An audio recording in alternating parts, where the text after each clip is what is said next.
So let me, you see, Chief, I dove my heart out to you and it's just an epitome of what leadership, personal leadership can do. But, Honorable, I don't know why you struggle to mention their names. You see, it's the same problem my brother sitting by you two should also not be having. And you see, no, let me deal with that. The people around, you see, the people around the two of them, they are the starting problem. The people around them. The politicians? Yeah, the politicians, they are the starting problem. The chiefs are the next ones. Again, I'll give you examples of chiefs. If you go to German, there's a frail chief who is sick, but because that man decides, and with his people, and again, you see the community approach that Honorable Apiakubi did, brought his people together, they are fighting it and it is happening. You go to a place like Mampong, the Mampohini also decided that he was not going to allow it. There's a community around Kwabing, I've forgotten the name of the town, but they have a river there called Isubone. Like the chief in the Western region, who is a woman, they have a queen mother. The queen mother and his people say that there's not going to be any galamsey. You can actually put a calabash in that and drink. Just a few steps to Kwabing is what it is. So again, galamsey is happening there. So when you flip it, you see when you do the logic, and so if this is the null set, and then you flip it, it means that there, the chief is either complicit or he is part of it. And so one of the prescriptions that when we met the president, the coalition pushed, is that we should celebrate the chiefs that are doing this, are preventing it, and start going after the chiefs that are either acquiescing or are looking on. So for me, I pray and I call on the National House of Chiefs that the time to support the effort of His Excellency the President is now. They themselves should be able to, you see that's the way Honorable Apiakubi knows some of the chiefs that were coming against him and all of that. They know the people. They should start calling the people out. But for the government, what we should start doing is immediately, anywhere we go, you see, and most of the places where galamsey is happening, it's not like me, my community chairman. And chairman, Alfred, we are celebrating 100 years for Catholicism on the 18th. His Excellency the President will be there. So Felix, all roads that they don't come here. All roads lead to chairman. But you see, in the chairman area, for us, the lands are two lands. Are not two lands. Let me just give one sentence. Everybody mining in our rivers is a murderer. Yes. And they should be treated as such. Correct. Okay. So in where we come from in Chame, for example, our lands are family lands. They are not school lands. But where the galamsey is taking place, all of them are school lands. So the chiefs control them. If you like Alfred, today all of us here, sitting here, there's 6 of us. We should take cutlasses and go to any land in any of those places and say we are going to start planting and see who will come after us. Yes. So when somebody moves an excavator to any of those lands, the chief knows about it. Yes. So we should start confiscating the land. First thing, confiscate the land from the chiefs. Confiscate the land from the chiefs. And then I'll come to you. And then when we have to do reclamation, we reclaim it and let that become state land immediately. Okay. Yes, exactly. No, please. But when you confiscate the land, then you start investigating the chief for complicity. And again, this is why FIC would come in. If you look at the financial flows, you would be able to trace it. You would go back again and ask the police people, who comes to bail the galamseyers when they are arrested? Immediately it will tell you who the people are. Immediately it gives you, so then you go in with, your financial checks and all of that. You will see the interrelation. You see, so that again is another element that has to be done. But let me come to the big thing about the economics of it.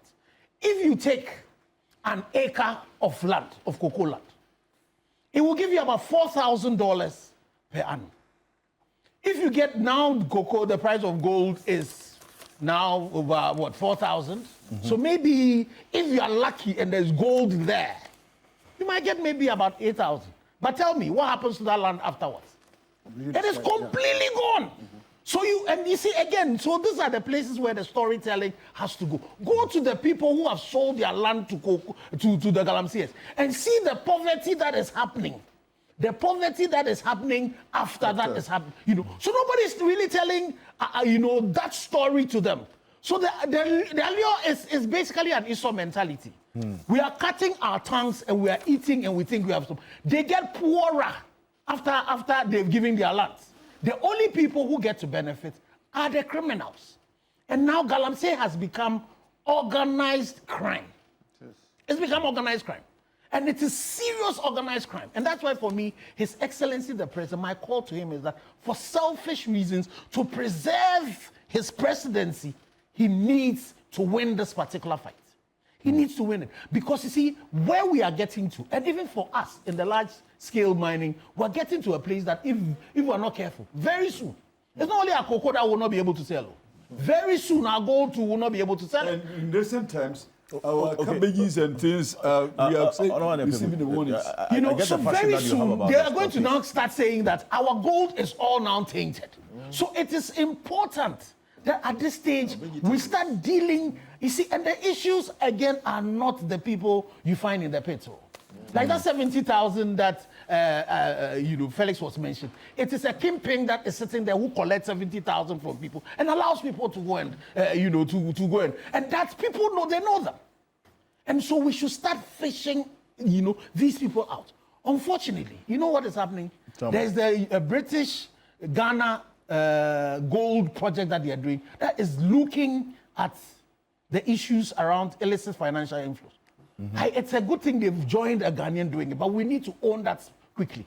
Because, the whole issues around after the people who look at, currently Ghana now, we are clean, we are not in the gray. Yeah. Most of the countries around us are. The next check that they are going to do is coming in January. So we have a great opportunity. Unfortunately, with the revision of the law, the mining law that is taking place. There was an engagement even yesterday between the Minerals Commission and this group and then even the chamber. I think the opportunity for us to be able to start putting in place the right things, especially tracing the money. Who are the people who imported the 200 excavators into this country? Let's start looking again into their bank account and trace where the monies are coming from. You see, who are the people who own all the... So you saw the NIMOS, the work they're doing. You saw that Land Cruiser that is in there. Yeah. Who are the people who own them? There are over 4,000 excavators that have been arrested. Who are the people who bought them, who sold them? If we follow their money, we will get them. So I think and so when we ask again for... And I see it. His Excellency has the political will. The minister currently for lands is doing a lot of the efforts. But there's still some agency that is required that we ask the president of. And when we talk about the state of emergency, those are some of the things. But currently, one of the biggest things that is also beginning to happen, and I think we should commend the Forestry Commission. You know what the Forestry Commission, the board and its people are doing? If you go to the wildlife, you see that the wildlife people, they stay on the camp where the thing is happening, and their people are armed. So normally the poachers it will be difficult for the poachers to come. Yes. And when they come and find poaching happening around you, then you can hold the wildlife people who are there to say, what did you do? But currently, with what NIMOS does, again, good jobs that are being done, we need to make them permanent. So Forestry Commission is beginning to take an example of what they do with the wildlife people. And even with the forestry people, they are planning of building permanent structures that are there, that are protected, and then we need to give them arms. So for me, one of the things I agree with the minister and the Forestry Commission board chairman and then the CEO, is that we need to provide the level of armament. You go into other African countries and even the US, they are called rangers.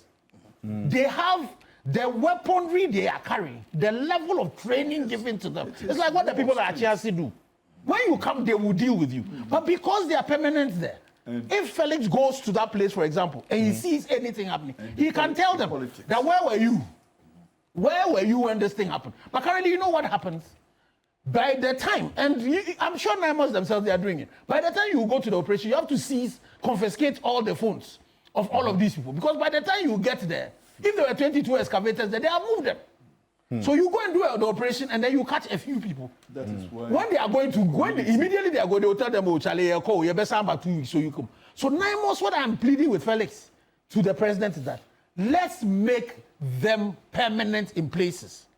So currently you've trained about 400 of them. You need to provide them enough equipment and let them be stationed at the extra red zones. Keep them there. Train more people, keep them there. So once they are there permanently, you can decide that you do rotations every 6 months, But once they are there, immediately anything happens there, you hold them accountable.